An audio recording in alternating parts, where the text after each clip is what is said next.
अस्सलाम वालेकुम students, BBA seventh. बेटा आज ही हमारा फ़र्स्ट लेक्चर है और डेफिनेटली फ़र्स्ट लेक्चर है तो ये आपके सब्जेक्ट का इंट्रोडक्शन होगा।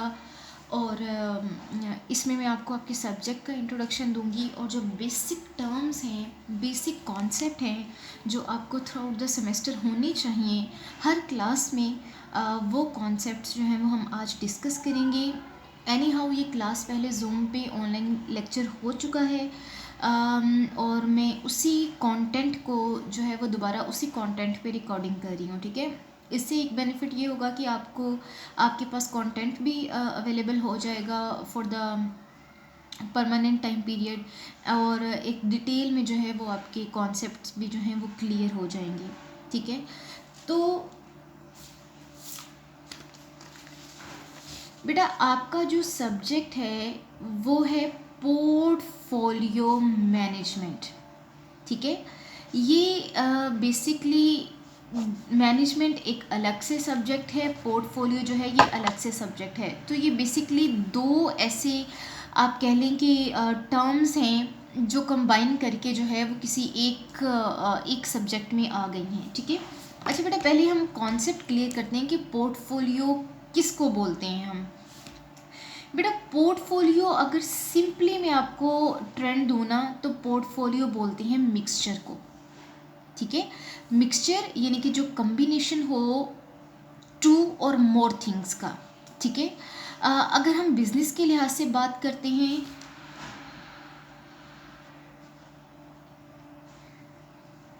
तो बिजनेस में हम इन्वेस्टमेंट का जिक्र करते हैं। अगर हम ट्रेड के लिहाज से बात करते हैं तो इसमें हम चीज़ों की इंपोर्ट एक्सपोर्ट का जो है वो हम जिक्र करते हैं। ठीक है, जब हम पर्सनैलिटी पोर्टफोलियो की बात करते हैं तो उसमें सारी कैपेबिलिटीज़ जो एक पर्सन की हैं उसके बारे में बात की जाती है। ठीक है, तो पोर्टफोलियो की बेसिकली कोई 4 टाइप्स हैं।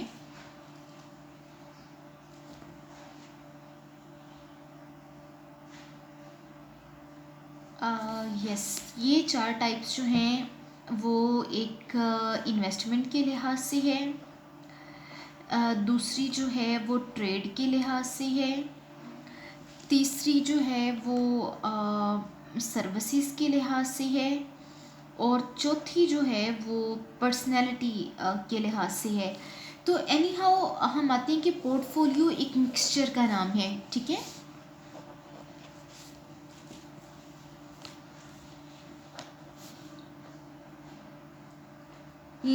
मैंने इन्वेस्टमेंट की और मैंने जो है वो इन्वेस्टमेंट के लिए मेरे पास 1 लाख रुपए हैं, तो मैंने वो 1 लाख रुपए जो हैं वो लेट सपोज कि मैंने शेयर्स परचेज़ किए हैं 3 कंपनीज़ के, जिसमें से मैंने इंटरलूप के शेयर्स परचेज़ किए हैं, मैंने पेप्सी के शेयर्स परचेज़ किए हैं, और मैंने लेट सपोज कि थर्ड हम एग्जांपल ले लेते हैं सुजुकी को।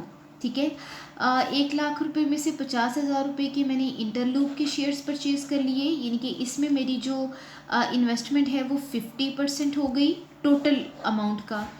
पेप्सी में जो है वो मैंने 30,000 के जो है वो परचेज़ किए, यानी कि ये 30% हो गई टोटल इन्वेस्टमेंट का। और सुजुकी में जो है वो बाकी मैंने 20,000 इन्वेस्ट किए, तो ये मेरी 20% जो है ये मेरी इन्वेस्टमेंट हो गई। तो चूँकि ये मेरी पोर्टफोलियो जो है ये किसी एक एसेट में नहीं है, ये 3 डिफरेंट एसेट्स में है, एक मिक्सचर ऑफ इन्वेस्टमेंट है, मिक्सचर ऑफ एसेट्स है। सो दैट्स वाई इसको हम कहेंगे पोर्टफोलियो इन्वेस्टमेंट। ठीक है, पोर्टफोलियो जब आप एक टाइम में एक से ज़्यादा चीज़ों को मैनेज कर रहे हैं, तो ये हमारी जो है ये पोर्टफोलियो इन्वेस्टमेंट है।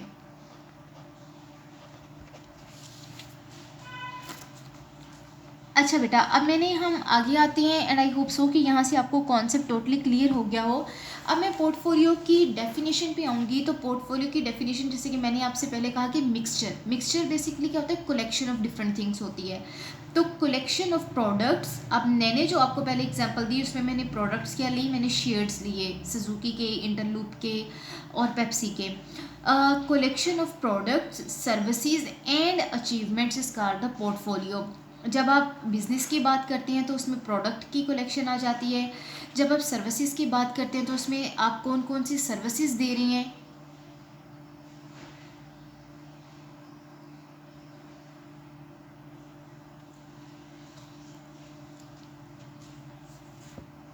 इसका कॉन्सेप्ट आ जाता है. एंड देन जो है वो आपने क्या क्या अचीवमेंट्स, किसी की पर्सनैलिटी के बारे में अगर बात की जाए तो उसकी क्या क्या अचीवमेंट्स हैं, और चूँकि वो सारी अचीवमेंट कोई एक ही तरह की नहीं होती, वो डिफरेंट तरह की होती हैं. वो एक कलेक्शन ऑफ अचीवमेंट्स होता है, एक मिक्सचर ऑफ अचीवमेंट्स होता है. सो दैट्स वाई जो है वो जब हम किसी इंसान की पर्सनैलिटी पोर्टफोलियो की बात करते हैं तो वो अचीवमेंट के लिहाज से बात की जाती है. या हम किसी बिजनेस पोर्टफोलियो की बात करते हैं, यहाँ पे हम एक पर्सन को जज नहीं कर रहे हैं, हम एक बिज़नेस को जज कर रहे हैं कि एक बिज़नेस ने अगर उसको 20 साल हो गए हैं एक बिज़नेस को चलते हुए, तो इन 20 सालों में उसने कौन कौन सी अचीवमेंट्स जो हैं वो उसने हासिल की हैं, और वो अचीवमेंट्स किस तरह की हैं.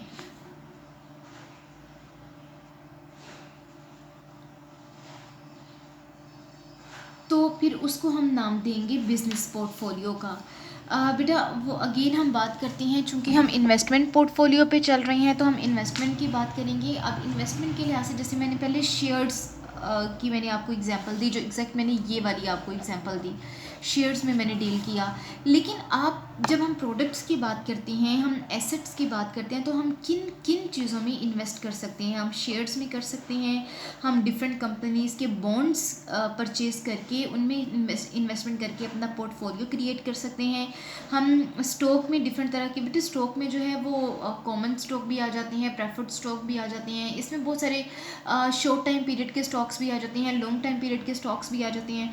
वो सारे स्टॉक वो totally depends upon the investor कि एक इन्वेस्टर ने किस टाइप के लिहाज से जो है वो इन्वेस्टमेंट की है. तो बेटा उसमें स्टॉक्स भी आ जाते हैं. देन हम बात करते हैं फ़ंड्स की, तो आप कोई भी फ़ंड्स के लिए जो है आप उसमें भी इन्वेस्टमेंट कर सकते हैं. जैसे गवर्नमेंट के फ़ंड्स आते हैं, गवर्नमेंट की सिक्योरिटीज़ होती हैं, उसके बॉन्ड्स होते हैं, मतलब डिफरेंट तरह के ये जो है फाइनेंशियल एसेट्स होते हैं जो basically in the form of financial documents होते हैं. उन फाइनेंशियल डॉक्यूमेंट्स को हम परचेज़ करते हैं और हम ये समझते हैं कि हमने फाइनेंशियली इन्वेस्टमेंट की है. ठीक उसी तरह से जैसे शेयर जो है वो just a piece of paper, एक डॉक्यूमेंट है.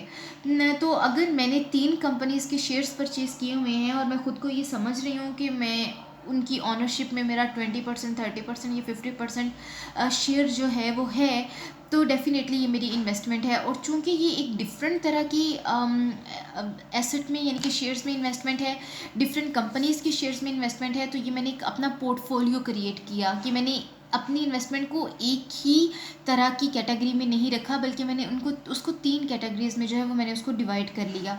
तो वो मेरा पोर्टफोलियो क्रिएट हो गया. इसी तरह से कैश जो है वो आप डिफरेंट कंपनी से जब कैश लेते हैं या देते हैं, ज़ाहिर सी बात है जब आपने दिया है तो आपने उसको वापस भी लेना है, तो वो एक तरह की इन्वेस्टमेंट होती है कि अच्छा यार मैंने किसी को कोई लोन दे दिया है तो वो जब मुझे वापस मिलेगा, तो वो जिस तरह से हमारे बैंक्स में होता है कि अगर उन्होंने 10,000 का लोन दिया है किसी को, तो जो वापस लेंगे तो वो ऑलमोस्ट कोई 10,500, लेट सपोज, इतना वैसे होता नहीं है, लेकिन और ना ही वो इतनी छोटी अमाउंट का लोन किसी को देते हैं. लेकिन एनी हाउ ये 500 जो ऊपर वो ले रहे हैं सर्विसेज चार्जेस के नेम पे या टाइम वैल्यू ऑफ मनी के नाम पे, ये जो चार्जेस ले रहे हैं, ये बेसिकली उनकी इन्वेस्टमेंट है जो उन्होंने की है, जो उनको वापस मिलनी है उनके कस्टमर की तरफ से. तो इसी तरह से कंपनीज भी जो है, ये जो इंटरमीडिएट्स होती हैं, जैसे कि हमने ISRM के सब्जेक्ट में पढ़ा था कि उसमें जो है वो इंटरमीडिएट्स जो फाइनेंस प्रोवाइड करती हैं कंपनीज़ को और इंटरप्रेन्योर्स को, वो सारी जो हैं वो इन्वेस्टमेंट करती हैं.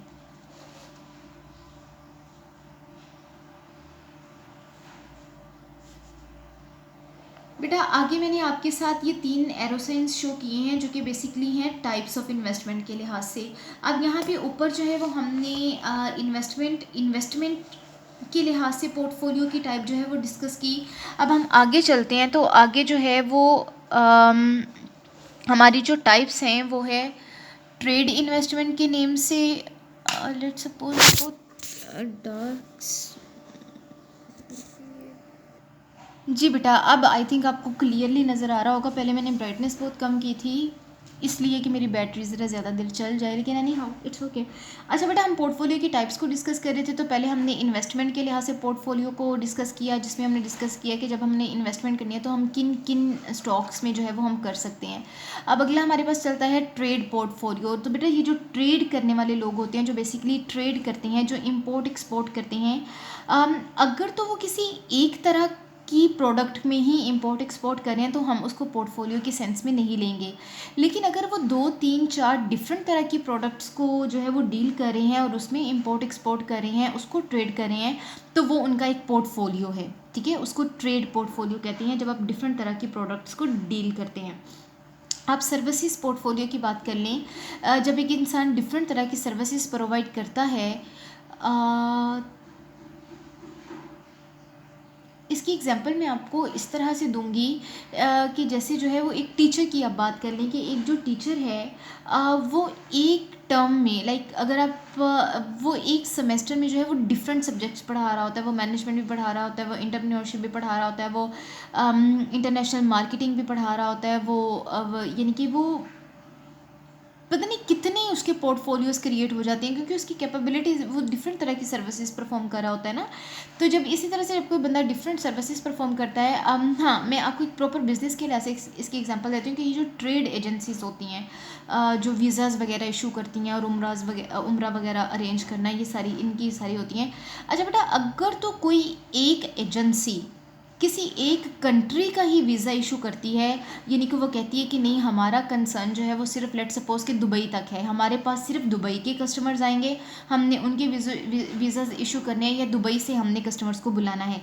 तो चूंकि वो एक कंट्री को लेके चल रहे हैं, तो दैट्स वाई हम ये नहीं कहेंगे कि वो पोर्टफोलियो, वो एक सर्विसेज पोर्टफोलियो है उनका। लेकिन अगर वो थ्रू आउट द वर्ल्ड कोई 10 से 12 कंट्रीज़ के वीज़ास वगैरह इशू करते हैं, उनको डील करते हैं, तो वो उनका पोर्टफोलियो है। उनके पास दुबई का भी नॉलेज है, उनके पास कनाडा का भी है, यूके का भी है, यूएसए का भी है, कुवैत का भी है, डिफरेंट जितने भी कंट्रीज़ हैं उनके पास उन सब का जो है वो है, एक उनके पास सर्विसेज का पोर्टफोलियो है। ठीक है, तो वो चूंकि डिफरेंट तरह की सर्विसेज परफॉर्म कर रहे हैं, सो दैट्स वाई उनका सर्विसेज पोर्टफोलियो हो गया। बेटा इसी तरह से पर्सनैलिटी पोर्टफोलियो या बिजनेस पोर्टफोलियो होता है, जो कि किसी भी इंसान की अचीवमेंट के लिहाज से होता है। ठीक वही जो मैंने ऊपर डेफिनेशन में हमने ये यहाँ पे अचीवमेंट्स का कॉन्सेप्ट जो है वो हमने डिस्कस किया। ठीक है, अच्छा बेटा, ये अचीवमेंट्स जो है ये किसी इंसान की पर्सनैलिटी के लिहाज से भी हो सकती हैं। पर्सनैलिटी के लिहाज से किस तरह से हो सकती हैं कि लेट सपोज कि अगर किसी बंदे ने LLB भी किया है, उसने MBA भी किया है, उसने जो है वो MSc भी की हुई है, यानी कि डिफरेंट फील्ड्स में जो है वो उसकी अचीवमेंट्स हैं, तो उसकी पर्सनैलिटी जो होगी वो जब आगे जाके अपनी CV प्रेजेंट करेगा, जब वो अपनी यानी कि जॉब लाइफ में जाएगा, तो वो जहाँ जहाँ भी अपने CV प्रेजेंट करेगा, वहाँ पे उसकी जो पर्सनैलिटी शो होगी वो एक पोर्टफोलियो के तौर पे होगी, एक वर्सेटाइल पर्सनैलिटी की, भाई अच्छा ये बिजनेस भी पढ़ा सकता है, ये इसने MSc साइंस, ये केमिस्ट्री भी किया हुआ है, ये केमिस्ट्री को भी डील कर सकता है, इसने LLB भी किया हुआ है। तो बेटा वो एक, चूँकि वो पर्सनैलिटी अचीवमेंट जो है वो डिफरेंट एस्पेक्ट्स के लिहाज से हैं, तो वो एक पर्सनैलिटी पोर्टफोलियो हो गया। ठीक है, मोस्टली ऐसा होता है कि जब आप तो अभी स्टूडेंट्स हैं, लेकिन जब हम CVs लेकर जाते हैं तो हमसे जो फर्स्ट क्वेश्चन ये होता है, वो कहते हैं कि what about your portfolio. Mostly जो एम्प्लॉयर्स होते हैं, जो ओनर्स होते हैं, वो ये क्वेश्चन करते हैं कि व्हाट अबाउट योर पोर्टफोलियो। तो पोर्टफोलियो का मतलब क्या है कि वो एक्चुअली आपसे ये पूछना चाहते हैं कि आपकी डिफरेंट तरह की कौन कौन सी कैपेबिलिटीज़ हैं, आप यानी कि आप कितनी डिफरेंट तरह के आप काम जो है वो कर सकते हैं। तो अगर कोई बंदा ये कहता है कि सर मैं LLB को भी डील कर सकता हूँ, मैं MSc केमिस्ट्री भी मैंने किया हुआ है, मेरे पास उसका भी नॉलेज है, मैं उसको भी डील कर सकता हूँ, मैंने जो है वो MBA भी किया हुआ है, मैं बिज़नेस को भी डील कर सकता हूँ, या लाइक अगर किसी बंदे के एक्सपीरियंस की बात की करें कि अब जैसे मेरा ही आप एक्सपीरियंस देख लें, मैंने हर लेवल पे जो है वो टीचिंग की हुई है, मैंने स्कूल लेवल पे, कॉलेज लेवल पे, यूनिवर्सिटी लेवल पे, इवन ट्यूटर एज मतलब ट्यूशन के तौर पे भी जो है वो मैंने, यानी कि मेरी हर तरह की जो है वो मैंने अपने एक्सपीरियंस जो है वो मेरे एक पोर्टफोलियो है। मैंने सिर्फ किसी एक क्लास में या किसी एक सब्जेक्ट में मेरी जो है वो कॉम्पिटेंसीज नहीं है, बल्कि वो डिफरेंट लेवल्स पे मेरी कॉम्पिटेंसीज हैं। तो वो जो एक मेरा पोर्टफोलियो होगा वो पर्सनैलिटी पोर्टफोलियो होगा। इसी तरह से जब हम बिजनेस पोर्टफोलियो की बात करते हैं तो वो बिजनेस की अचीवमेंट्स के लिए ऐसे बात की जाती है कि एक बिजनेस अगर जो है वो 15-20 साल से चल रहा है तो उस 15 से 20 सालों में उसने क्या क्या अचीव किया और कितने। अब किसी बिजनेस की अचीवमेंट जो है वो मार्केटिंग की फील्ड में भी है, उसकी बेस्ट क्वालिटी प्रोडक्टिविटी की फील्ड में भी है, उसकी गुडविल भी बहुत अच्छी है, उसकी मैनेजमेंट भी बहुत अच्छी है। तो ये डिफरेंट तरह की फील्ड्स हैं, डिफरेंट डिपार्टमेंट्स हैं जिनमें उनकी अचीवमेंट्स हैं। तो ये एक बिज़नेस का पोर्टफोलियो होता है कि एक बिज़नेस ने डिफरेंट लिहाज से जो है वो कितनी तरह की अचीवमेंट्स की हैं। अच्छा बेटा, अब हमने पोर्टफोलियो के कॉन्सेप्ट को ओवरऑल डिस्कस कर लिया। यहाँ से हमने पोर्टफोलियो को पकड़ा, हमने उसकी डेफिनेशन की, हमने उसकी टाइप्स की, जिसमें सबसे पहले इन्वेस्टमेंट पोर्टफोलियो। इसको मैंने एक्सप्लेन ज़रा इसलिए यहीं पे ज़्यादा कर दिया क्योंकि हमने थ्रू आउट द सेमेस्टर इन्हीं चीज़ों को लेके चलना है, इन्वेस्टमेंट पोर्टफोलियो को ही। फिर ट्रेड पोर्टफोलियो क्या है मैंने ये आपसे डिस्कस किया। इसके बाद सर्विसेज पोर्टफोलियो क्या है मैं ये डिस्कस किया। पर्सनैलिटी पोर्टफोलियो से क्या मतलब है ये डिस्कस किया। बिजनेस पोर्टफोलियो का क्या मतलब होता है ये मैंने आपसे डिस्कस किया। अब बेटा अगला चूँकि हमारा सब्जेक्ट है पोर्टफोलियो मैनेजमेंट का, तो अब अगला कॉन्सेप्ट आ जाता है कि मैनेजमेंट क्या चीज़ है। तो बेटा बेसिकली मैनेजमेंट की अगर हम मीनिंग्स में जाएं तो वो सिंपली यही है कि टू मैनेज, किसी चीज़ को मैनेज करना, वो आपका क्या कहलाता है, मैनेजमेंट कहलाता है। यानी कि to take decisions. Basically management का मतलब क्या है कि आपने ऐसी डिसीजंस लेनी है जो मैनेजमेंट के अंडर आपकी जो रिस्पॉन्सिबिलिटीज़ हैं, जो काम की रिस्पॉन्सिबिलिटीज़ हैं, उनके बारे में बेटर डिसीजंस जो हैं वो प्रूफ हों। ठीक है। अच्छा बेटा, जब हम ये डिसीजंस लेते हैं तो ये हम इन्वेस्टमेंट के लिहाज से भी लेते हैं, हम एलोकेशन के लिहाज से भी लेते हैं। लाइक जैसे मैंने पहले आपको एग्जांपल दी कि अगर मेरी 1 लाख रुपए की इन्वेस्टमेंट है तो उस 1 लाख रुपए में से मैंने 50% कहाँ पे एलोकेट करना है, यानी मेरी इन्वेस्टमेंट कहाँ पे जाएगी, 30% कहाँ पे जाएगी, 20% कहाँ जाएगी। So this is all about the allocation of your investment. ठीक है, कि आपने कितनी एलोकेट किया है, कितनी परसेंटेज में अपनी जो एसेट को जो है वो एलोकेट किया है। बेटा आगे हमारा चलता है मैनेजिंग रिस्क। फिर इस इन्वेस्टमेंट के ऊपर आपने रिस्क को कैसे मैनेज करना है, ये जो है ये बहुत इंपॉर्टेंट होता है। आपने उसके बारे में क्या क्या डिसीजंस लेने हैं और क्यों लेने हैं। देन मेकिंग इन्वेस्टमेंट मैचेस, और फिर इन्वेस्टमेंट मैचेस को बनाना। लाइक मैचेस को कैसे बनाना है कि अगर मैंने 1 लाख रुपए जो है उसमें मैंने 3 कंपनीज़ में इन्वेस्टमेंट की, तो ये मैंने बेस्ट मैचेस बनाए कि मैंने एक इंटरलूप में कर ली, एक मैंने पेप्सी में कर ली, एक मैंने सुजुकी में कर ली। तो ये मैच ऑफ इन्वेस्टमेंट है। ठीक है, जो मैंने देखा कि मुझे कौन कौन सी जो है वो कंपनीज ज़्यादा प्रॉफिटेबल चल रही हैं और किन किन कंपनीज़ के जो है वो जो एसेट्स हैं, जो उनका स्टॉक है वो मुझे ज़्यादा प्रॉफिटेबल मेरे लिए प्रूफ होगा। तो मैंने ये एक making best investment match create किया। ठीक है, जिसको इन्वेस्टमेंट मिक्स भी कहते हैं, इन्वेस्टमेंट मिक्सचर भी कह सकते हैं, आप इन्वेस्टमेंट पोर्टफोलियो भी कह सकते हैं, आप इसको कोई भी जो है वो नेम दे सकते हैं। ठीक है। अच्छा बेटा, जब हम आगे चलते हैं तो हमारा फर्स्ट लेक्चर पोर्टफोलियो इन्वेस्टमेंट की जब हम बात करते हैं, तो जब हमने पोर्टफोलियो इन्वेस्टमेंट को, ये जो बेसिक है हमारा, जो कि हमारा हर लेक्चर में डिस्कस होगा, इन्वेस्टमेंट के लिहाज से पोर्टफोलियो हमने कैसे क्रिएट किया हुआ है। बट उसमें हम इन्वेस्टमेंट करते हैं। ठीक है, एक हमने इन्वेस्टमेंट कर ली, हमने 3 से 4 डिफरेंट तरह की कंपनीज़ में जो है वो हमने इन्वेस्टमेंट की।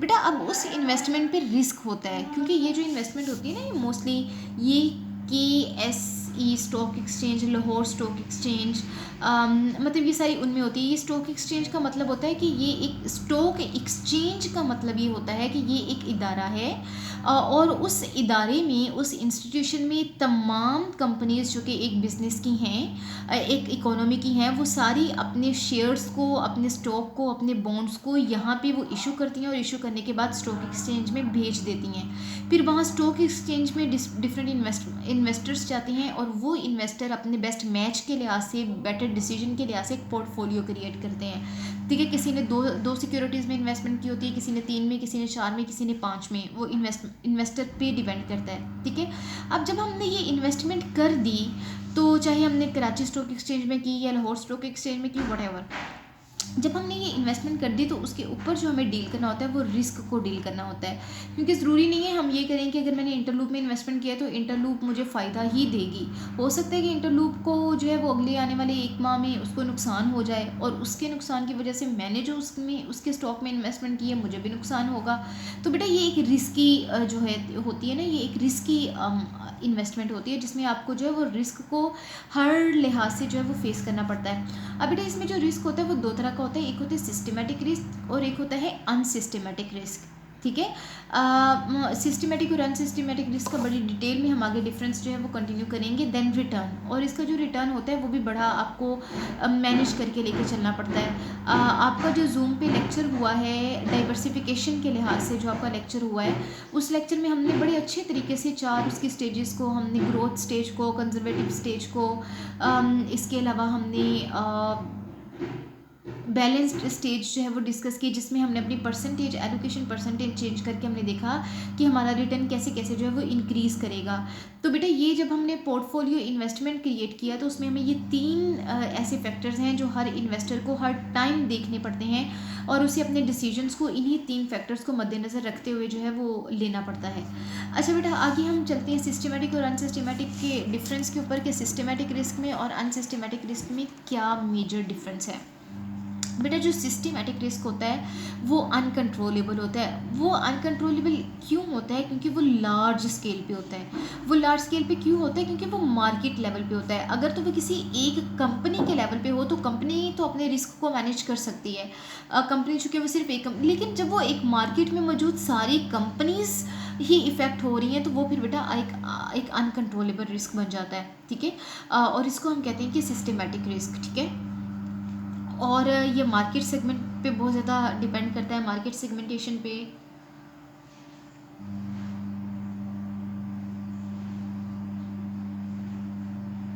इसकी एग्जांपल जो है ना वो मैं आपको इस तरह से दूंगी कि लेट्स सपोज एक मार्केट में सुजुकी भी बैठी हुई है। अब जब हम अपनी बिजनेस मार्केट की बात करते हैं तो उसमें सुजुकी भी है, उसमें इंटरलूप भी है और उसमें पेप्सी भी है। ठीक है, अब ये तीनों कंपनीज एक ही मार्केट में हैं। अगर उस मार्केट में उस मार्केट में कोई रिस्क आ जाता है तो वो सिर्फ पेप्सी को ही इफ़ेक्ट नहीं करेगा, वो साथ में इंटरलूप और सुजुकी को भी करेगा, वो किसी एक कंपनी को नहीं करेगा।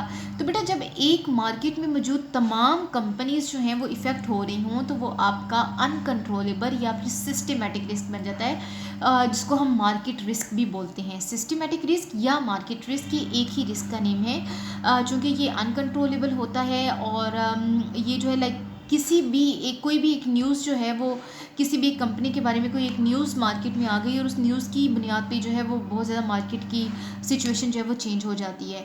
ठीक है, तो लाइक मैंने यहाँ पे भी मेंशन किया है कि ये अफेक्टिंग मल्टीपल सिक्योरिटीज़, ये सिर्फ किसी एक कंपनी की सिक्योरिटी को इफेक्ट नहीं करता, ये मल्टीपल कंपनीज़ की सिक्योरिटीज़ को यानी कि उनके स्टॉक को इफेक्ट करता है। लाइक जस्ट अ न्यूज़, सिर्फ कोई एक न्यूज़ जो है वो लाइक अगर एक न्यूज़ आ गई कि जो पेप्सी जो है वो इस टाइम बहुत हाई प्रॉफिट पे चल रही है तो जो इन्वेस्टर्स होंगे वो फ़ौरन क्या करेंगे, वो देखेंगे कि यार हम जल्दी जल्दी से पेप्सी में इन्वेस्टमेंट कर दें, क्योंकि स्टॉक एक्सचेंज जो है ये स्क्रीन पे चलने वाली इन्वेस्टमेंट है। ठीक है, आपको सेकंड्स के लिहाज से आपको बीट और बाइट आपकी इन्वेस्टमेंट पे रिटर्न और लॉस जो है वो शो हो रहा होता है, और इन्वेस्टर उतना ही फिर फास्ट होता है, वो जल्दी से एक से अपनी इन्वेस्टमेंट निकाल के कहीं दूसरे पे इन्वेस्ट कर लेता है। ठीक है, जैसे कि उसको लगता है कि जो प्रॉफिटेबल जा रही है वो उसमें इन्वेस्ट कर लेता है। ठीक है, और फिर उसको जो है वो विड्रॉल भी कर सकता है अपनी इन्वेस्टमेंट को। तो बेटा ये जो होती है ये सिर्फ एक न्यूज़ के बेस पे जो वो पूरी मार्केट इफेक्ट हो सकती है। तो ये जो होती है ये आपकी लाइक अभी हफीज़ सेंटर में आग लगी तो सिर्फ एक इवेंट की वजह से एक मार्केट में एक इवेंट हुआ और उस फायर की वजह से पूरी कंपनीज जितनी भी मोबाइल की कंपनीज थी उनके रेट्स पे इफेक्ट आया। सिर्फ एप्पल पे नहीं आया, सैमसंग पे नहीं आया, बल्कि जितनी भी आपकी कंपनीज थी वो पूरी मार्केट उससे जो है वो इफेक्ट हुई। तो ये एक सिस्टमेटिक रिस्क था। ठीक है, अब जिन लोगों ने उन फ़ोन्स के शेयर्स परचेज़ किए हुए हैं डेफिनेटली उनकी प्रोडक्टिविटी भी, उनका प्रॉफिट बैलेंस भी जो है वो इफेक्ट हुआ होगा।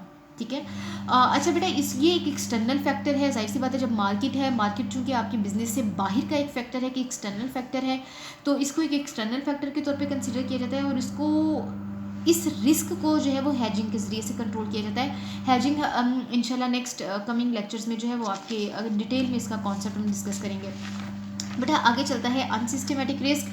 तो अनसिस्टमेटिक जो रिस्क होता है वो कंट्रोलेबल होता है, क्योंकि ये किसी एक कंपनी, किसी एक यूनिट की लिमिट तक होता है, ये मार्केट तक नहीं होता। ये जब अपनी इफेक्ट्स शो करता है, चाहे वो पॉजिटिव इफेक्ट हो चाहे वो नेगेटिव इफेक्ट हो, लेकिन वो कंट्रोलेबल होते हैं क्योंकि वो स्मॉल स्केल पे होते हैं। स्मॉल स्केल पे होने का क्या मकसद है, क्योंकि या तो वो सिर्फ एक इंडस्ट्री के लिहाज से होंगे या किसी एक यूनिट के लिहाज से होंगे, लाइक मैन्युफैक्चरिंग यूनिट के लिहाज से होंगे या मार्केटिंग यूनिट के लिहाज से होंगे या प्रोडक्शन यूनिट के लिहाज से होंगे, किसी एक यूनिट के लिहाज से होंगे। सो चूँकि ये स्मॉल स्केल पे होते हैं इसलिए इनको मैनेज करना ईजी होता है। इसी तरह से पार्शियल लॉस, ये पूरे का पूरा लॉस नहीं होता कि एक मार्केट में जैसे न्यूज़ आ गई और उसने पूरे की पूरी कंपनीज़ को जो है वो इफेक्ट कर दिया। बेटा ये पार्शियल लॉस होता है। पार्शियल लॉस इसीलिए होता है ना क्योंकि ये एक यूनिट या एक इंडस्ट्री तक महदूद होता है, ये तमाम यूनिट्स को इफेक्ट नहीं करता।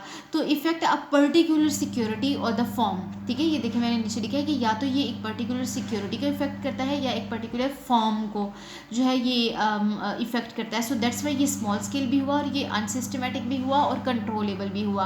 अब चूंकि ये इंटरनल रिस्क है, ये किसी भी ऑर्गेनाइजेशन के अंदर उसकी इंटरनल लिमिट्स में, बाउंड्रीज में जो है वो एग्जिस्ट करता है, किसी भी रीज़न की वजह से एग्जिस्ट कर सकता है। इसी वजह से एक एक्सटर्नल फैक्टर है और इसको हम डाइवर्सिफाई करके जो है वो इस रिस्क को कंट्रोल कर सकते हैं। बेटा ये आपका आज पहला लेक्चर था जिसमें हमने पोर्टफोलियो के कॉन्सेप्ट को डिस्कस किया, हमने मैनेजमेंट के कॉन्सेप्ट को डिस्कस किया, पोर्टफोलियो में जो मेजर डीलिंग के फैक्टर्स हैं हमने ये 3 फैक्टर्स को डिस्कस किया, और फिर सिस्टमेटिक और अनसिस्टमेटिक रिस्क में क्या डिफरेंस है हमने ये डिस्कस किया। ठीक है बेटा, ये पहला लेक्चर आपका एंड अप होता है। इंशाल्लाह नेक्स्ट लेक्चर जो है वो इससे आगे डिटेल में चलते हैं। ओके, अल्लाह हाफ़िज़।